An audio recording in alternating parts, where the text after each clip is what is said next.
Golden morning, everyone who has tuned in, and welcome to the first ever episode of the Purposeful Life podcast brought to you by Golden Haven. Here at the Purposeful Life podcast, we talk about the different experiences, challenges, and stories that people from all over the archipelago have faced due to the pandemic. This podcast aims to bring spirituality back into the business of Golden Haven. My name is Lloyd Cunanan, your host for today's event, and the main topic of discussion for today's episode is coping with grief in the new normal. Along with me today is Ana de la Peña, one of our sales and marketing heads from Golden Haven in Mindanao. Hi Ana, kamusta ka naman? Hi Lloyd, I'm good. Despite the fact na dito sa South Mindanao, Davao Region and South Cotabato, medyo mataas pa din ang cases ng COVID. But syempre, we have to look at the silver lining. Ganun pa din, we have to take extra precautions, we have to be careful pa din. That's good. Dito naman sa amin sa Manila, I think slowly going up na yung numbers natin in terms of people who are getting vaccinated. So that's always a good sign. At Golden Haven, syempre, we still follow the very strict protocols because as you know, Golden Haven employees, sellers, and servicers, no, so are considered frontliners dahil syempre we are kind of exposed to people with COVID. We are really in challenging times right now. And not only on a personal level, but on a global perspective. No? The massive COVID cases and deaths born from this unprecedented disaster can be a tough pill really to swallow for anyone. Not just for me and not just for you, but to anybody talaga. But nevertheless, we cannot allow this challenging situations, this tribulations to completely affect us. We need to find a way to stay on our toes and not get dragged out. Right, and also another topic that we wish to tackle is of course spirituality. We wish to bring back spirituality into the business of Golden Haven. And aside from that, we're leveraging on the Filipinos' innate faith, right? And sometimes faith is all that they have, right? In facing this pandemic. So it's really good for us to be able to nourish the faith from within. And of course, as you know, Ana, Golden Haven is a national brand. So we service people from all walks of life and we have clients from all religions. And death, grief, and suffering knows no boundaries. No? Well beyond religion, it is well beyond the confines of your belief. And really, at the end of the day, it's our collective love for each other. It's our collective familial values that will all tie us and bring us to survival. No? Yes. Okay, so actually, Ana, in line with the conversation that we've been having for the past couple of minutes, we're very honored to be graced by the presence by one of our favorite resource speakers here at Golden Haven. No? So he is a book author, educator at some of the country's premier universities, a motivational speaker, and overall man of faith. No? So he completed his doctorate degree in Pamplona in Spain in the Universidad de Navarra. Ana, maybe you could help me welcome Father Eugene Oliveira. Hi, Father. Hi, Father. Welcome to the Purposeful Life podcast. Hi, Lloyd. Hi, Ana. Thank you for having me. And thank you for Golden Haven for this beautiful experience of conversation with you. Thank you po. Kamusta naman po kayo dyan, Father? Well, thank you. Dito sa Palawan, as you know, we are also struggling, and having our faith against this pandemic. So we keep our faith that this too will end, and hopefully the soonest possible time. Yes, Father. I think that's the overall collective mindset of the Filipinos. At the end of the day, some of us po kasi faith na lang talaga ang pinangahawakan. Maraming kababayan natin. No? Sige po. And it's challenging din ngayon kasi holding mass, di ba? May mga restrictions kasi sa mga simbahan, Father, di ba? Yeah. Yes, kita-kita mo yung restrictions, but I have observed that kung maraming restrictions, mukhang doon nabubuhay yung faith eh. The desire to cling to somebody powerful or mighty. So while we are in lockdown, faith is never locked down. Our faith is beyond the structure of a system in the church. It's beyond organization. But because we are in a pandemic, so everybody suffers. No? So of course, everybody should have faith So our faith and our experience, no, it's the whole of humanity. It's universal, and we could say it affects all of us. And while it affects all of us, also all of us will be able to survive in faith. Agree, Father. Thank you very much. True. Father, we have a couple of mailed-in experiences that we have from our colleagues and other stakeholders within Golden Haven. These are people who are, reaching out to us and asking us, how do we see this from a faith point of view? Because the hardships sometimes are too overwhelming. And of course, in the interest of their confidentiality, we won't be divulging any names. So we've just gathered the experiences and we'll tell them to you, and maybe po you could share your thoughts. Okay po ba yun, Father? Lloyd, Ana, siguro everybody should know na how each person would struggle and survive at this time of pandemic. I think it's a common experience, no, especially also in social media, na marami na yung pagod, no? Marami na yung nagsasawa, marami na yung gustong sumuko o kaya may mga sumuko na nga, no? Yung social media, sabi nila, mas marami na ngayong expression of condolences kaysa sa birthday greetings, no? And every day as a priest, marami nagpapadasal sa akin, pero this time of pandemic, nako, every day or even at night, people will send me messages of prayer for healing, prayer for recovery, prayer for safety, at the same time, prayer for strength, no? Dahil sila ay namatayan o isang mahal nila sa buhay ay pumanaw na. So, how do we find meaning, no? In fact, pwede niyang nagtatampo na sa Diyos eh. Ano pang meaning? O kaya sabi, God, are you there? Are you there? But all the more that we ask, are you there? No? All the more na hindi naman bumibitaw eh. Yung question na, are you there? It means that, Lord, be with us. Lord, do not leave us. Lord, do not leave us alone and help us.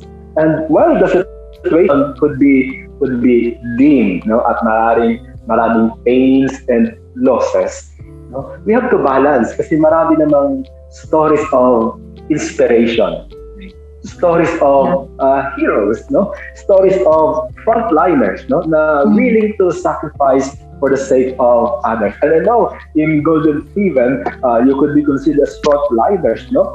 Dealing with comforting people and then, assisting them in their grief. I think you have seen it. You have seen it for yourself, how suffering and the pains. But at the same time, hindi tayo hopeless. True. Kasi we all have our struggles talaga, Father. No, tama yun. Minsan you browse your newsfeed and all you see is may mga bad news or may something happened to this or to someone you know.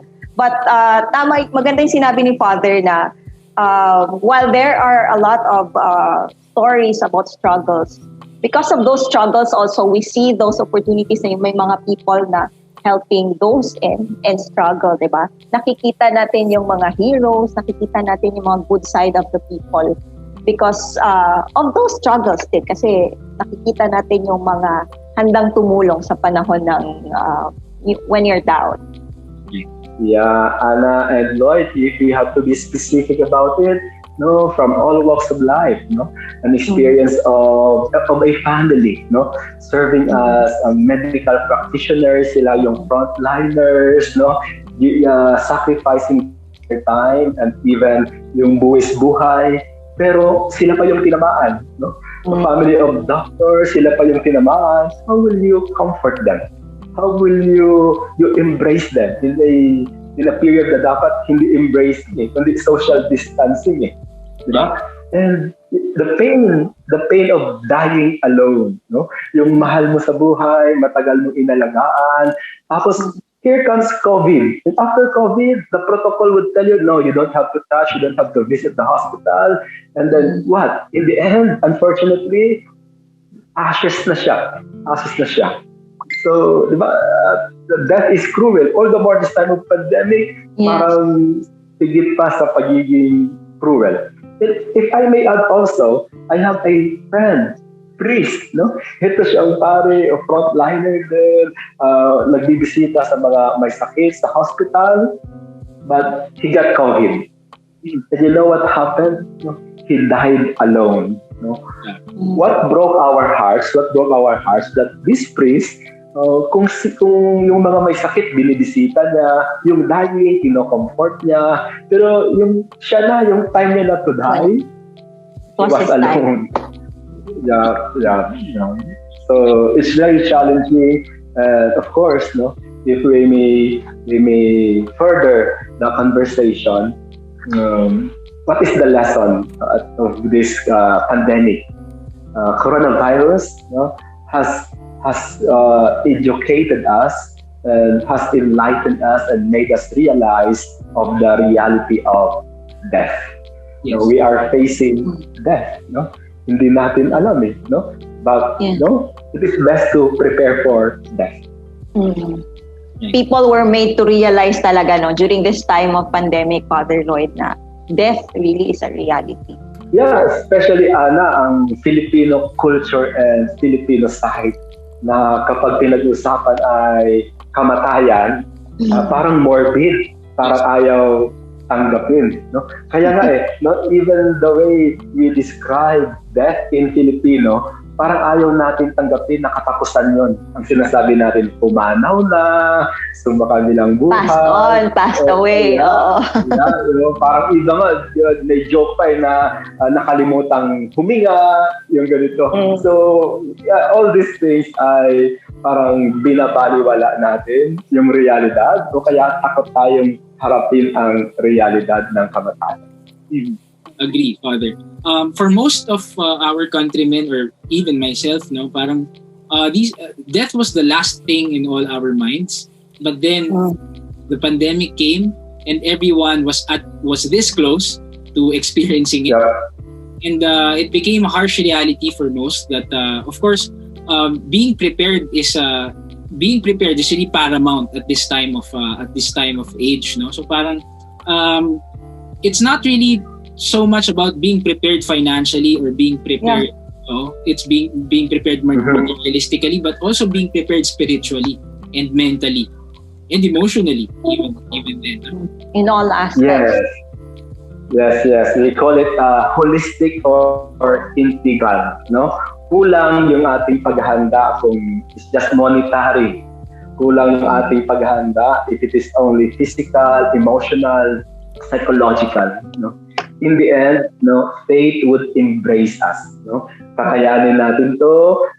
We have faith in humanity. We have faith in each other. At the same time, of course, no, we have faith in the one who is all powerful. Somebody up there. We have faith in Him. True. And yung preparation emotionally, Lloyd, Father, medyo medyo mabigat kasi yon. Kasi parang ikaw, are you really prepared to face that kind of situation, to face that grief, especially in this time of pandemic? We have a lot of experiences or ng mga clients natin na ganon, Father. Like there was this experience of a certain client of ours, no, na he died of COVID, and then he was not in his hometown, Father. Andun siya sa Cebu when it happened. And yung immediate family niya was in Leyte, I think. So, di ba po, when it's COVID, hindi mo na pwedeng, di ba, ang culture of Filipino is you have to transport the body to where the family is, and then you spend, the family spends time with the mahal sa buhay before nila ililibing. But they cannot do that during that time because it's COVID. So ang DOH mandate is to have it interred immediately as possible. So the body has to be interred in Cebu. Ang nandun lang is a distant relative. It was very difficult, Father. It was devastating for the family, and buti na lang may distant relatives, so they can do parang Zoom na lang para at least makita man nila, makapagsabi sila ng final goodbyes nila. So it's very difficult, Father. Hindi mo alam kung paano mo i-console, paano mo i-prepare yung sarili mo, at paano ka ma-move on nang hindi mo nakita yung, 'di ba, yung anak mo or kapatid mo ba? Totoo yun, no? Parang kung pwede na lang sana, alam mo how to console how to console. Parang do it yourself, di ba? How to make, how to bake. Pero ito, emotions to And more than emotions is spiritual, no? In fact, when I say masses, funeral masses, yung sinabi ni Ana, yung sinasabi ko no, at this time of pandemic na nawalan ka ng mahal sa buhay, no words could describe the pain. No words could describe the pain. At the same time, no words could bring you comfort. Baka mamaya, mali pa yung sabihin mo. Baka mamaya, tactless ka pa. You don't know. Yung parang mag-imbestiga ka pa, saan yan nakuha, anong nangyari. Alam mo, parang ang hapdi-hapdi na Bakit nilalagyan mo pa ng asin? But you know what is important? No? Yung presence. No? Even virtual presence, no? Yeah. We cannot go there, pero at least virtually mag-zoom meeting tayo, through text, through messages, all these things are made available na yung death, which is absence, no, should have a presence, no? Of course, hindi mapupuno yun yung pagkawala ng isang tao. Pero yung pakikiramay na sinasabi is what we call presence. No? So, how to console? No words. No, how would you describe the emotions, the pain, the grief? No words. No, but if there is not a word, I think silence. No, silence and presence. When we say silence, we talk about prayer. You talk about meditation. No? That's silence. You pray for these people, you pray for the family, you pray for the loved ones. At the same time, presence, how you make your presence felt. Again, also through prayers and through other means of communication. Sabihin na lang na, I'm sorry for your loss, we pray, we are here. So I think we also have to be wise in comforting each other. Actually, Father, connected din po siya with one of the experiences that have been mailed to us. No? So we have a good friend and also a co-worker coming from a very devout Catholic family of medical professionals, no less, Father. They've had a really good life up to this point, and all the elder siblings have already followed the medical profession. And then they're now practicing abroad. The two youngest ones are the ones that were left here. Then the other is still finishing med school as we speak. No, so the parents are entirely enjoying the fruits of their family business. Really good. Everything was going well until COVID struck, Father. One of the grandparents being the first patient, and then one of the parents, I think the father, following suit. They were hospitalized within the same week and sadly passed away within 2 days of each other. No, so this person was said to be, married this year, and looking forward to having the whole family there. Is left to tend for the grieving the grieving parent who was left behind, and the grandparent who's also left behind. So it's unimaginable tragedies such as this that really make one question his or her faith, no, Father. And I hope you could discuss something like this one, no. So parang paano po kaya, how do we strengthen our faith in such a tragedy like this one? Because this one is really big. One dying is already so difficult, but then this one, days from each other. How do you deal with that? As you share, Lloyd, no, yung mga ganyang kwento, parang matatamay ka no? Ano bang gagawin, no?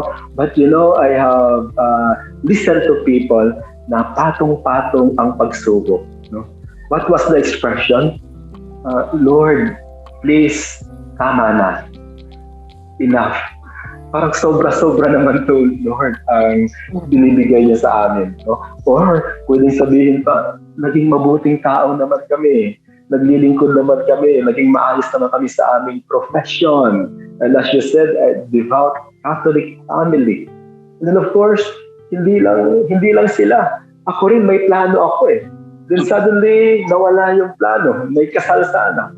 No, if I have to tell you, ang dami kong kasal sana na nakaschedule. Pero, the couple, maging sila nagko-question na, sign na ba ito, Father? No, there's no other sign. But it's love. It's still love. You have to be strong. Yung question mo, how do we comfort them? I think because they are devout family, they have faith bago pa mag-strike yung COVID na ito at mabubuting tao ito. Yeah, there will be doubts and there will be hurts. But I think they will be steadfast. Meron na silang investment. Yung kabutihan nila ang tao, yung pagiging close nila sa family, yung how they practice their faith. Dadaan to mahirap. Mahirap, masalimuot. But because of faith, they will survive. They will be steadfast. And I think the picture is not grim at all. It's not morbid at all. Or it's not unfortunate at all. But we could find silver linings. We could find meaning in what is happening. Pero, Ana and Lloyd, wag din natin yung magmaang-maangan o bulahin natin yung sarili natin na at this time ay kakayanin at kakayanin. Huwag muna tayong mag-jump into conclusion na kaya mo yan. I think it is also a process or a journey. What do I mean? That in times of grief and loss, it is also wise to feel the pain. Huwag tayong tatakas. Kapag tinatakasan natin yun, nade-delay, minsan napapanis at nabubulok, all the more nagiging mahirap. So, facing the pain, the difficulty of the pain, we need strength. At ito, huhugot tayo. Huhugot tayo sa Diyos ng lakas. At huhugot tayo sa bawat isa na tayo ay magiging matatag bilang magpapamilya, bilang magkakaibigan. Together, magiging matatag. Rely on God talaga, Father.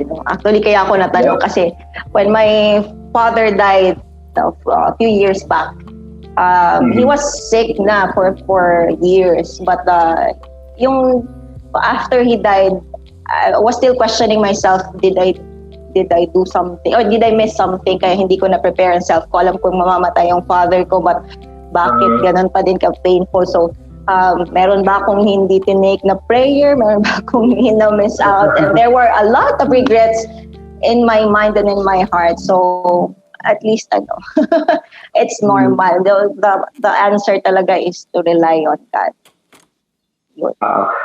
If I may share also, Lloyd and Anna, our family experienced that when my older brother also died in a vehicular accident.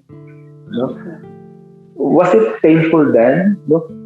For me, at the instance, parang walang pain. You know what? Kasi nagtapangan, lakas-lakasan, and then I have other siblings, we have our parents, parang sila muna magtulungan yung gano'n.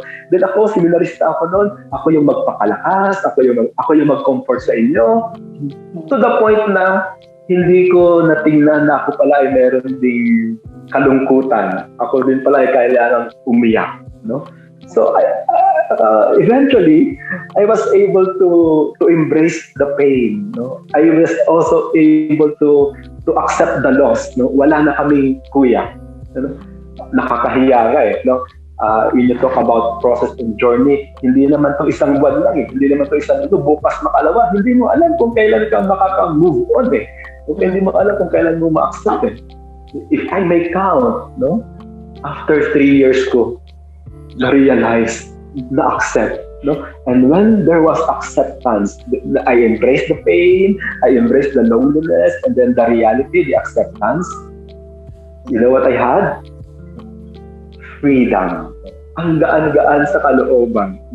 Na acceptance na wala, ang ganun. Tapos acceptance na he is in a better place, yung ganun. And he is, mahal namin siya, pero mas mahal siya ng Diyos, yung ganun. So, I think it's a journey, pero a journey which does not have a time frame. We just have to respect our time At the same time, we pray for God's grace of acceptance and, of course, freedom. Thank you, Father, for that freedom. Oo nga. I Thank think you for that's a that, very Father. clear picture kasi even Father Eugene in the strength of his faith took 3 years. Literally 3 Yeah. years for him to accept. So, what more for people who are not as strong in faith? Yes. Oo nga, no? So, normal. Nag-off ako ng camera, naiyak ako kay Father. Sige po. Oo nga. So, diba?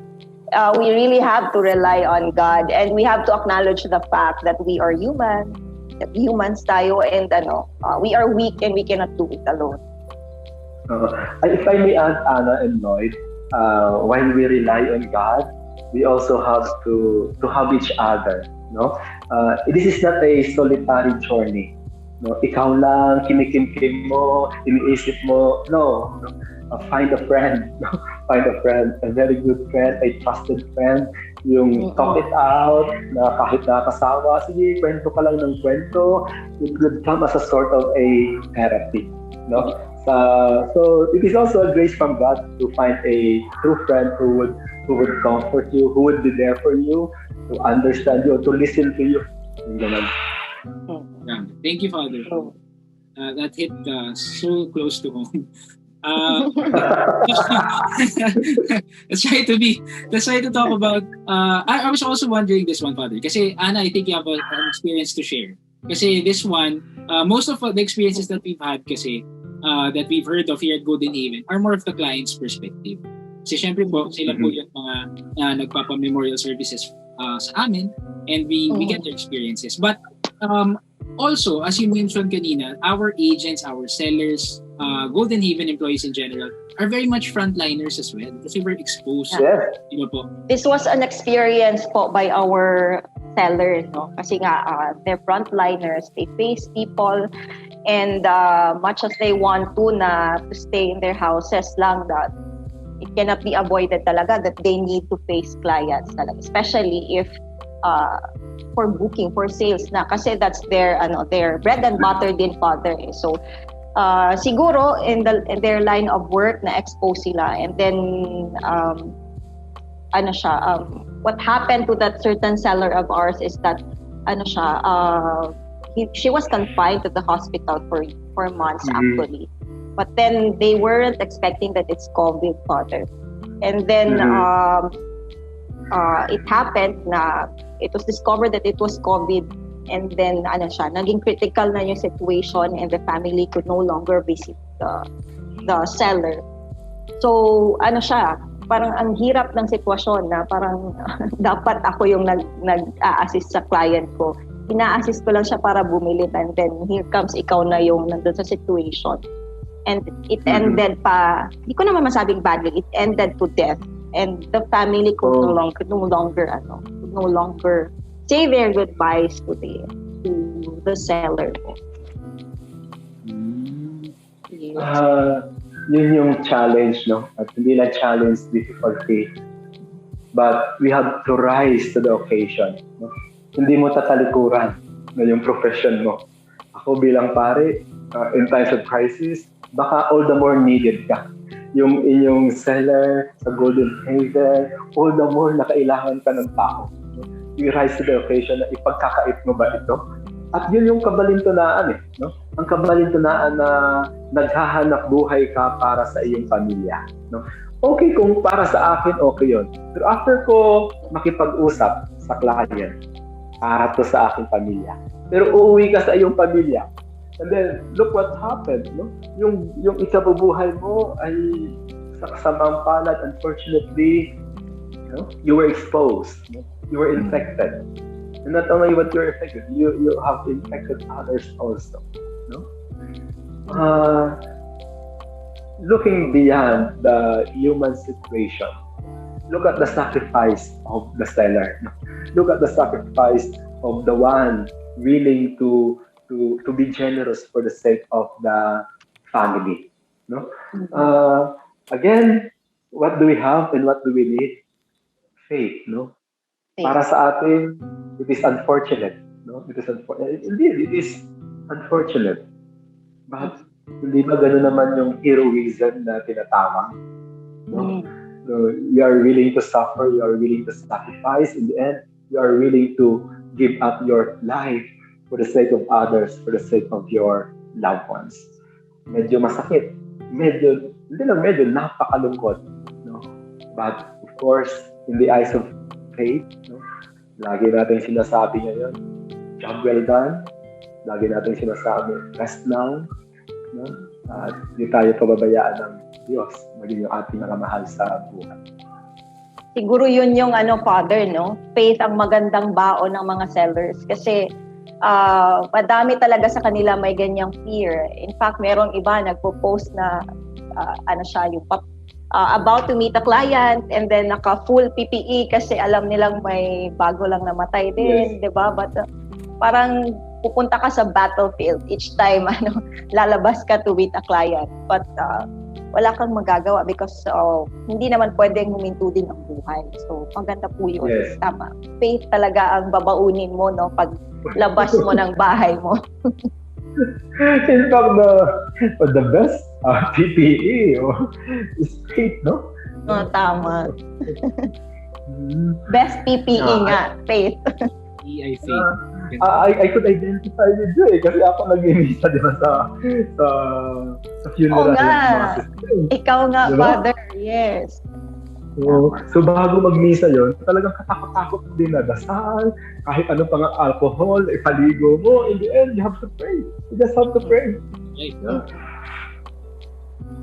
Yeah, thank you, Father, for sharing those experiences po. No? So at this point, we'd like to ask you po for a few final words for those who are tuned in, who are reaching out to us for help through their mailed-in questions, or actually anyone po who is tuned in or who is undergoing some kind of challenge related to the pandemic, or maybe coping with grief, as the title of our podcast. No? So, any final words po for them? Any final words of healing, of guidance, or of goodwill, Father? First of all, thank you, Lloyd and Anna, for this conversation. It is also an opportunity for me as a priest to reach out to many through this podcast of Golden Haven. At this time of pandemic, extreme measures are being carried out. At the same time, also, deep within us will also be extreme measures, no? Sa ating physical health, emotional health, mental health, and of course, our spiritual health. No? Mahirap na yung sitwasyon, huwag na po nating tagtagan. Harapin na lang natin kung ano yung sitwasyon. At hindi natin to haharapin ng tayo lamang. Harapin natin to together with our loved ones. And of course, harapin din natin to with God's grace and in God's grace. Ibig sabihin, wala tayong karapatang sumuko at wala tayong dahilan na sumuko. This is just a test of faith, and faith is what we have, and faith is everything. Faith will make us stronger and will make us survive. Maraming salamat at mabuhay po kayo. Thank you, Father. Thank you, Anna, for helping me anchor this conversation, of course, with Father Eugene Oliveira. Thank you again to all our attendees for today, and please like, share, or comment, and subscribe, of course, to Golden Haven and the Golden Haven's YouTube channel for more content like this one.